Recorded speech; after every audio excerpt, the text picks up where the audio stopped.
La semaine dernière, on a vu la première partie de l'histoire de Peugeot.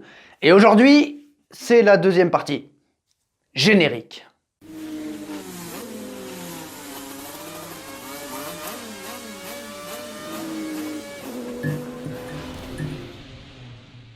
Peugeot, c'est un nom mythique dans le sport automobile, un nom qui était déjà au sommet à ses débuts, et un nom qui se bat encore aujourd'hui dans les grandes catégories. Dans la première partie, on a vu les fondations du mythe Peugeot, puis une période un petit peu floue après la Seconde Guerre mondiale, ainsi que les premiers faits d'armes de Peugeot Talbot Sport. Après le groupe B, Pikes Peak et le Paris-Dakar, Peugeot cherche un nouveau challenge, celui des 24 heures du Mans. Bienvenue dans cette deuxième et dernière partie de Peugeot.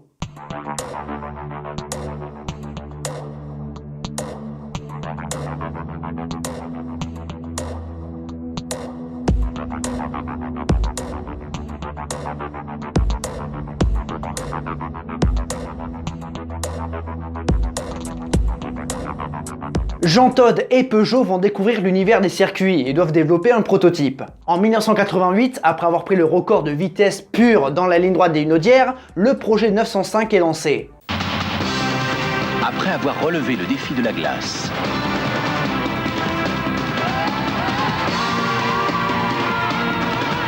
après avoir relevé le défi de la terre,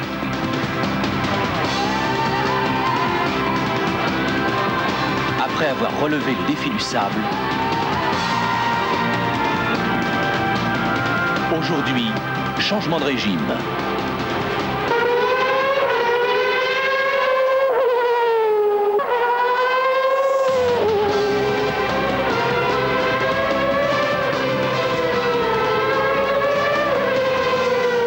Quand la 905 court, c'est tout Peugeot qui avance.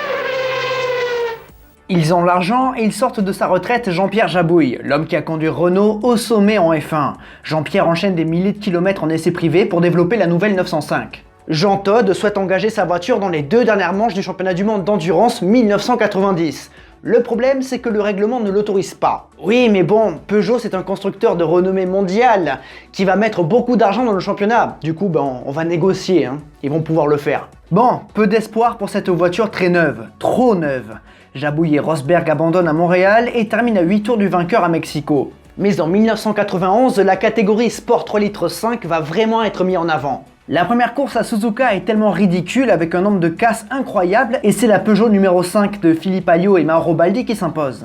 La voiture est prometteuse mais elle manque un petit peu de performance et de fiabilité. Et maintenant le défi sera de faire tenir un moteur de Formule 1 pendant 24 heures. Jean Todt et Peugeot ne prévoient pas d'arriver au bout de l'épreuve et vont se servir de cette édition 91 comme d'un test. Les autres constructeurs comme Porsche, Jaguar ou Sauber Mercedes roulent avec les groupes C Turbo, beaucoup plus fiables et aptes à tenir 24 heures. Comme prévu, Peugeot abandonne et prend rendez-vous pour 1992. Pour clôturer la saison, la numéro 6 de Yannick Dalmas et Keke Rosberg conduisent 2 doublés d'affilée entre Manicourt et Mexico. Manicourt qui à la base ne devait pas être au calendrier mais qui a été rajouté pour faire plaisir à Jean Todt et Peugeot. En 92, le contexte est très particulier. Il n'y a plus de concurrence, les autres équipes ont déserté la grille parce que les coûts sont devenus pharaoniques. Des voitures qui sont capables de se battre dans le milieu de grille de la Formule 1, vous imaginez les coûts? Plusieurs circuits historiques du championnat du monde d'endurance n'ont pu payer les frais d'engagement et les billets pour assister aux courses sont devenus bien trop chers pour une course d'endurance. En gros, des standards de Formule 1 bien dérisoires pour l'endurance. Et à ce jeu, Peugeot est seul dans sa ligue. Enfin, seul... pas vraiment. Toyota a suivi et remporte même la première course à Monza. Mais pour bien souligner le ridicule, il n'y avait que 12 engagés et c'est la seule voiture qui a terminé la course. À Silverstone, Peugeot remporte une course qui ne voyait que 4 voitures à la fin. C'est bien triste. La marque au Lion a donc toutes ses chances de remporter les 24 heures du Mans 1992. Mais la classique Mansell se meurt également. En 1988, il y avait 50 engagés, mais en 92, ils ne sont plus que 28. Mais bien que cette période fut très sombre pour l'endurance, la 60e édition des 24 heures du Mans est disputée. Peugeot avait un bel avantage sur le sec, mais la course se déroule sous la pluie. À ce petit jeu, les Mazda et les Toyota donnent du fil à retordre au Lyon. Mais finalement, la numéro 1 de Yannick Dalmas, Mark Blundell et Derek Warwick se détachent et offrent la victoire à Peugeot. Troisième, on retrouve la numéro 2 d'Alliot, Baldi et Jabouille. Pour ce qui est du reste de la saison, Peugeot remporte toutes les autres épreuves qui ne sont que des parodies. Par exemple, à Manicourt, il n'était que 8, dont 3 905. Le titre mondial leur revient, mais le championnat du monde d'endurance disparaît à la fin de la saison. La CO reprendra les rênes de l'endurance Enfin, plutôt ce qu'il en reste. Des cendres renaîtront une nouvelle ère pour les 24 heures du Mans, mais les sports 3,5 litres sont autorisés à courir une dernière année en 93. Si le suspense était présent en 92, il est moins en 93, même si les Toyota se montrent proches au début. L'équipage de la Peugeot numéro 3 confié à Christophe Bouchut, Eric Hellary et Geoff Brabham décroche la victoire. Mais ce n'est pas tout, Thierry Boutsen, Yannick Dalmas et Théo Fabi conduisent la numéro 1 à la deuxième place. Et Philippe Alliot, Mauro Baldi et Jean-Pierre Jabouille terminent 3e avec la numéro 2. Un triplé dans la Sarthe. Mais la mort du 3,5 litres en endurance tuera dans l'œuf le projet de la 905 Supercopter, grandement développé par Jean-Pierre Jabouille.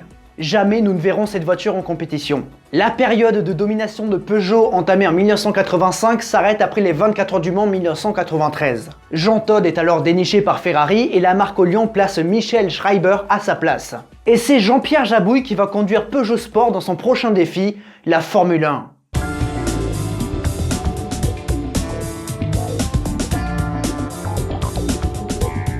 Peugeot entre en Formule 1 avec McLaren, un sacré partenariat. Les V10 3,5 litres sont issus de la 905 et il se trouve que le moteur français est puissant, mais peu fiable. Hakkinen et Brundle décrochent à eux deux un total de 8 podiums, mais la stat gênante c'est le nombre d'abandons, 17 abandons. Ce partenariat ne dure qu'un an, mais Peugeot rebondit chez Jordan. Avec l'écurie irlandaise, la marque au Lyon sécurise un double podium au Canada. Malgré sa puissance, la fiabilité pose toujours problème. C'est alors qu'un projet d'équipe de France voit le jour, incluant Peugeot dedans. Alain Prost est sollicité pour acheter Ligier et Peugeot doit fournir les moteurs à cette nouvelle écurie française. Finalement, Alain ne reçoit même pas la moitié des finances promises et doit payer les moteurs sochaliens. Ces derniers quittent donc Jordan fin 97 pour Prost Grand Prix. En 3 saisons de collaboration, Prost Peugeot ne décroche qu'un seul podium. C'est au Nürburgring en 1999 avec Arnaud Trulli. Les promesses n'ont pas été tenues et le passage de Peugeot en Formule 1 reste un échec. Un consortium asiatique rachète les moteurs Peugeot à l'aube de la saison 2001 et les renomme Asiatech. Mais Peugeot ne sera plus jamais impliqué en Formule 1.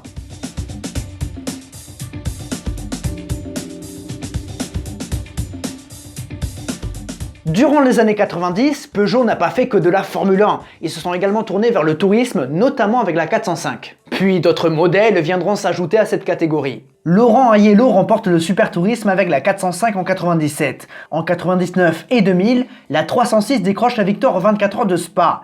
En BTCC, la 406 se battra devant et la 208 remportera même une victoire de prestige aux 24 heures de Nürburgring 2013. Mais ne nous égarons pas et revenons à la fin des années 90. Oui, parce que Peugeot retrouve les rallyes, notamment avec les kit cars. Sortiront alors des ateliers les 306 Maxi, encore très populaires aujourd'hui. Voiture qui fait rêver beaucoup de pilotes et passionnés, notamment grâce à Gilles Panizzi. 60 mètres, gauche 95 de plus, donc gauche 90. Donc droite à fond, droite 90 plus, donc gauche à fond, attention, gauche 90 Pierre-Pont. Mais en 1999, Peugeot débarque avec la 206 WRC, une voiture qui représente un petit peu l'héritage de la 205 T16.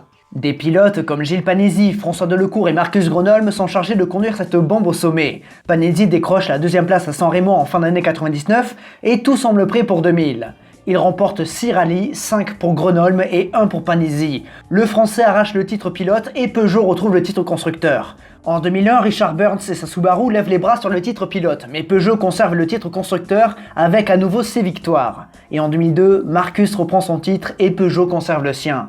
3 saisons de domination, un retour convaincant, mais malgré tout, il y a un léger goût d'inachevé. En effet, le plus prestigieux des rallyes, c'est le Monte-Carlo. À chaque fois, ils étaient proches de le gagner, mais ils ont subi beaucoup de problèmes, comme celle des voitures gelées au petit matin. Peugeot reste en WRC après 2002, mais les titres et les victoires passent du côté de chez Citroën. Les Lions remportent quelques rallyes et introduisent la 307 WRC en 2004. Mais la domination Loeb Citroën ne laisse que des miettes à Peugeot. De plus, la mort du copilote Marco Martin, Michael Park, entache l'aventure du Lion. Peugeot retire son engagement officiel en fin d'année 2005. Quel sera le prochain défi de Peugeot? Attends, après le rallye, le groupe B, Pikes Peak, Paris-Dakar, ils ont été aux 24 heures du Mans.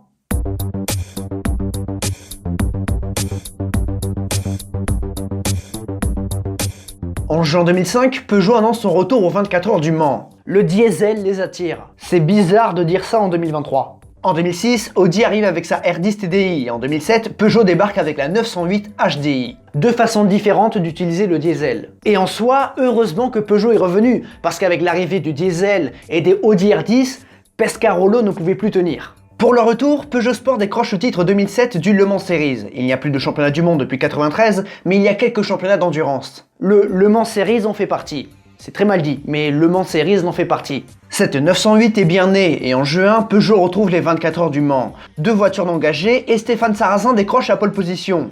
Mais des soucis de jeunesse viendront compliquer leur course et Audi remporte la victoire. En 2008, c'est l'heure de la revanche. Peugeot continue d'y mettre les moyens pour battre l'ogre Audi. Et ça commence à payer. La R10 vieillit et manque de performance par rapport à la 908. Avant Le Mans, Peugeot a remporté tous ses duels face à Audi. Ils ont bon espoir de remporter les 24 heures du Mans. Stéphane Sarrazin décroche une nouvelle pole position et les 3 908 sont extrêmement rapides. Mais les problèmes arrivent vite. La numéro 8 de Sarrazin, Lamy et Wurtz cassent la boîte. Et les réparations les mettent hors jeu pour la victoire. La numéro 7 et la numéro 9 se battent alors contre les Audi qui ne sont pas épargnés non plus. Mais la météo est capricieuse. La pluie renverse la tendance et la R10 devient plus rapide que la 908. Peugeot se prend les pieds dans le tapis et monte des kits aérodynamiques fort rapides pour tenter de contrer la R10 numéro 2 de Christensen, Capello et McNish. Les choix de gomme sont périlleux et la numéro 7 de Genet, Villeneuve et Minassian perd le duel. Audi conserve sa victoire et Peugeot échoue une nouvelle fois à la 2e place des 24 heures du Mans. Terrible! De plus, ils perdent le titre à la fin de la saison. Ouais, en 2009, il faut gagner. Pendant qu'Audi développe la nouvelle R15, Peugeot améliore la 908. De plus, Olivier Quesnel prend les commandes de Peugeot Sport. Audi remporte les 12 heures de Sebring en début d'année, mais Peugeot prend la victoire des 1000 km de Spa. Vient alors les 24 heures du Mans. Les R15 ont moins de rythme et la 908, conduite par Sarrazin, Montagny et Bourdet, décroche la pole position avec vous savez qui. La course se déroule à merveille si l'on oublie l'accrochage dans les stands entre la 7 et la 17 prêtée à Pescarolo. Les Audi se prennent les pieds dans le tapis et seule la numéro 1 de Christensen, McNish et Capello tient les Peugeot à distance. Mais à bonne distance, hein. Mais il ne faut jamais baisser sa garde au Mans. Vers minuit, Bourdet alors solidement en tête avec la numéro 8 en fait les frais. Il s'accroche avec un retardataire. La 8 perd 2 minutes dans les stands et la 9 de Wurtz, Genet et Brabham prend les commandes. Olivier Quesnel fige les positions et le dimanche à 15h, Peugeot renoue avec la victoire aux 24 heures du Mans. Le tout avec un doublé, la 9 devant la 8. Ils ont battu Audi. Et ça ne s'arrête pas là. Peugeot s'impose à la mythique épreuve du Petit Le Mans à Road Atlanta. Ils réitéreront cet exploit en 2010 et 2011. Toujours en 2010, la Peugeot de Genet, Wurtz et Davidson remporte les 12 heures de Sebring. De plus, l'Intercontinental Le Mans Cup est créé. C'était en gros le championnat du monde. Peugeot remporte le titre face à Audi en 2010 et en 2011. Mais durant toute cette période de gloire, il y a 2 gros points noirs.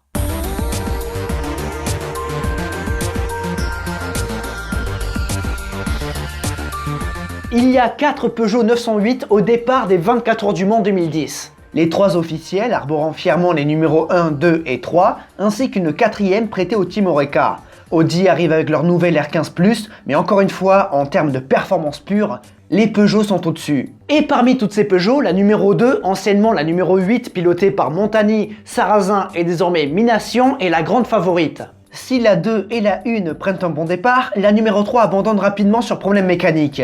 Mais après 6 heures de course, il y a 3 Peugeot en tête, la Oreca est en 3e. Mais cette dernière sera dépassée par les Audi. À minuit, elles ne sont plus que 2 en haut du classement. Puis c'est la 2, alors solidement en tête, qui crache des flammes au petit matin. Montagny doit se ranger à côté d'Antares. Ne reste plus que la numéro 1. Le dernier espoir de Peugeot, mais elle aussi sera touchée. La déception de Peugeot est immense. Mais il reste encore la Peugeot Oreca pilotée par Loïc Duval, Olivier Panis et Nicolas Lapierre. Le jeune Loïc pousse et enchaîne les records du Tour. Le team Peugeot officiel dont Olivier Quesnel, le boss du programme sportif, se retrouve dans le garage de Oreca aux côtés de Hugues de Chaunac, le patron. Loïc Duval n'est plus qu'à 10 secondes de l'Audi numéro 7 et il reste 1h15 de course. Un podium pour sauver l'honneur est clairement envisageable. Mais le moteur Peugeot explose, c'est la fin des espoirs. Les 4 Peugeot ont cassé alors qu'elles étaient 3 en tête au début de la course. Finalement, le stand Peugeot se masse sur le muret des stands pour applaudir respectueusement le triplé Audi. C'est une humiliation pour Peugeot et il faut absolument rebondir en 2011. D'ailleurs, la Peugeot Oreca prend sa revanche en début d'année 2011. Panis, Lapierre et Duval remportent les 12 heures de Sebring. Pour les 24 heures, en revanche, la donne a changé. Audi arrive cette fois-ci avec la nouvelle R18 et pour une fois, c'est le constructeur allemand qui est plus rapide. La numéro 2 de Tréluyer, Lauterer et Fassler prend la pole position. Peugeot va devoir réaliser la course parfaite pour retrouver la victoire dans la Sarthe. Et la course leur donne un avantage. 1 heure seulement après le départ, Alan McNish détruit sa R18 numéro 3 dans la descente de Chapelle. Dans la nuit, c'est la numéro 1 tenante du titre, pilotée par Mike Rockenfeller, qui s'écrase à plus de 300 km/h dans les rails de la ligne droite menant à Indianapolis. Peugeot a encore ses 3 voitures, et la mieux placée est la numéro 9 de Pagenaud, Bourdet et Lamy. La météo vient compliquer la tâche d'Audi qui ne peut se permettre de se tromper. Peugeot se sert alors de ces 2 autres voitures pour tester les conditions de course, mais aussi pour bloquer la Audi de tête. Le final est extrêmement tendu. Les 2 voitures de tête effectuent leur dernier arrêt en même temps. André Lauterer face à Simon Pagenaud. Ils ne sont séparés que de 7 secondes alors qu'il ne reste que quelques minutes de course. Mais la R18 est trop rapide. Le Lion échoue à seulement 13 secondes de la victoire des 24 heures du Mans 2011. Terrible désillusion. On attend alors une réaction de la part de Peugeot pour 2012. 2012, qui plus est, c'est l'arrivée du WEC, le championnat du monde d'endurance tel qu'on le connaît aujourd'hui. Mais au dernier moment, le 18 janvier, Peugeot annonce qu'il se retire de l'endurance. C'est fini.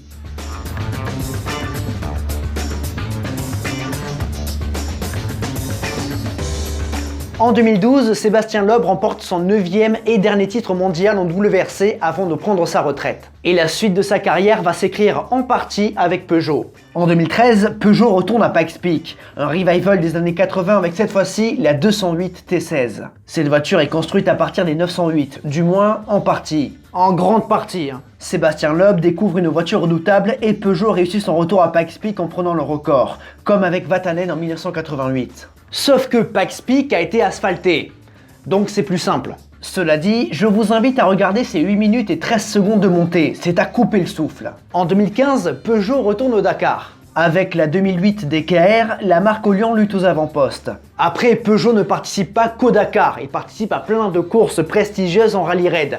Mais le Dakar, c'est la course de référence. Dès 2016, Peugeot retrouve le sommet du Dakar avec Stéphane Peterhansel et Jean-Paul Cotterêts.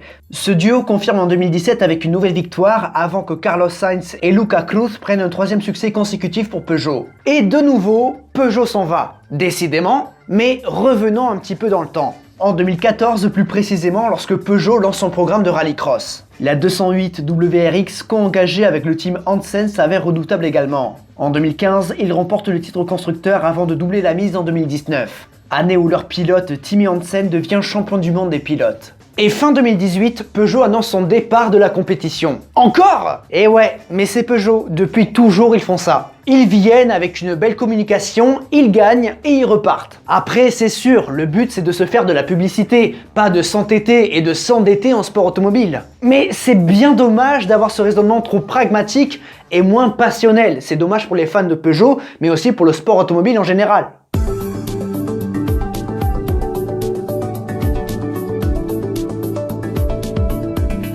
Fin 2019, alors que le nouveau règlement de l'hypercar est connu, Peugeot annonce son retour en endurance et aux 24 heures du Mans en 2022. Le tout en s'associant à Rebellion. Le monde du sport auto accueille globalement très bien cette nouvelle, car au vu de la santé du WEC, un nouveau constructeur qui s'engage, ça fait plaisir. Mais peu de temps après, Rebellion annonce qu'il quitte ce projet, il quitte le sport automobile. Merde, Peugeot va-t-il poursuivre? Oui.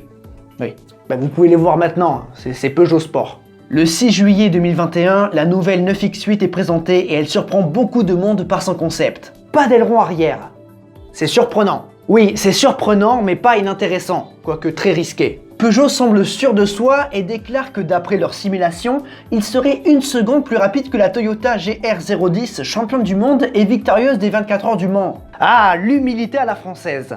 Tout ça pour finalement annoncer qu'ils ne viendront pas aux 24 heures du Mans 2022 et qu'ils démarreront aux 6 heures de Monza. Chose qui est judicieuse afin de bien préparer la voiture, mais qui est ridicule au vu de la communication. Mais bref, faisons comme ça. La 9X8 démarre en compétition le 10 juillet. Les 3 dernières manches de la saison 2022 du WEC permettent à Peugeot de tester et développer sa voiture à l'échelle grandeur nature en vue de 2023. Année où Peugeot va devoir se battre contre beaucoup de rivaux. Et je rappelle qu'à chaque fois que Peugeot s'est engagé quelque part, ils ont réussi à gagner.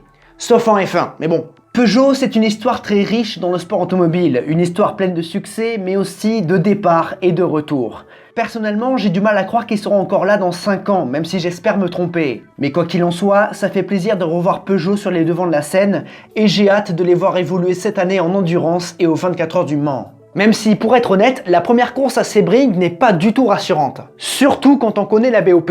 Mais bon, À voir, ça peut changer. Mesdames et messieurs, on arrive au bout de notre série sur Peugeot. J'espère sincèrement que ça vous aura plu. J'ai trop kiffé. J'ai trop kiffé parler de Peugeot, aller chercher vraiment tous ces détails. On a commencé en 1810. J'ai dit dans la vidéo, dans la partie 1. Je le redis là, pour dire là. La timeline elle était longue, mais voilà. J'espère sincèrement que ça vous a plu. Si c'est le cas, vous savez quoi faire avec les 5 gestes importants. Là, pour le coup, partagez. Ouais, partagez, allez-y. C'est vous qui décidez. Oui, il y a l'algorithme et tout, mais on s'en fout. Il y a quand même l'humain qui utilise la plateforme, qui a quand même une grosse part de responsabilité dans comment ça fonctionne. Donc, servez-vous-en. Vous savez, vous êtes intelligent. Soyez intelligent. Voilà. Sur le côté gauche de l'écran, les logos des réseaux sociaux. Vous savez quoi faire. Tous les liens en description. Mais surtout, n'oubliez jamais le plus important, c'est de continuer d'aimer le sport auto, continuer d'aimer Peugeot. À la prochaine. C'est une voiture à friction, ça. Ouais. J'ai retrouvé... Alors, peut-être que certains ont vu sur Instagram, j'ai fait qu'une story, donc moi, c'était assez discret.